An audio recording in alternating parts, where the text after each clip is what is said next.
gecədir fikirli halda, düşünceler başımda qalmaqala. Ben artık barışmışam bu cür halla.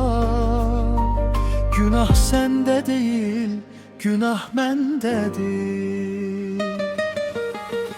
Bu fikirler rahat bırakmır beni. Çıkıp geden sen unutmusan beni. Anladım ki sevmişem artık seni. Günah sende değil, günah mendedir.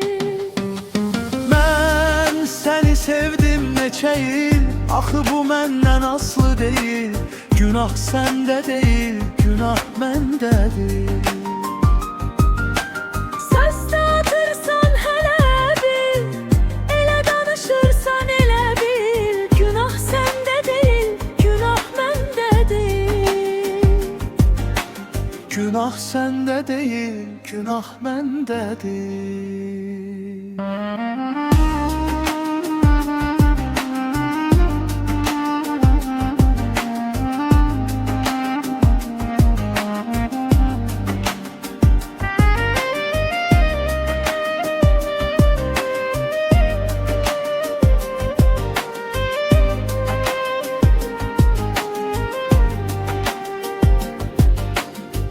Oturmuşam gecədir fikirli halda,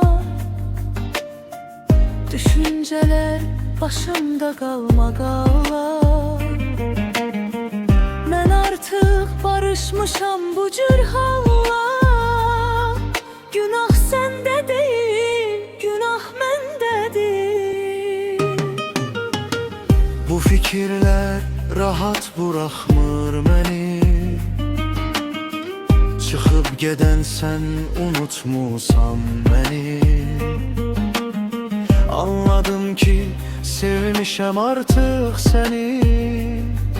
Günah sende değil, günah mendedir. Seni sevdim neçə il, axı bu məndən aslı değil. Günah səndə değil, günah məndedir. Sözde atırsan hele bil, ele danışırsan ele bil. Günah sende değil, günah mendedir.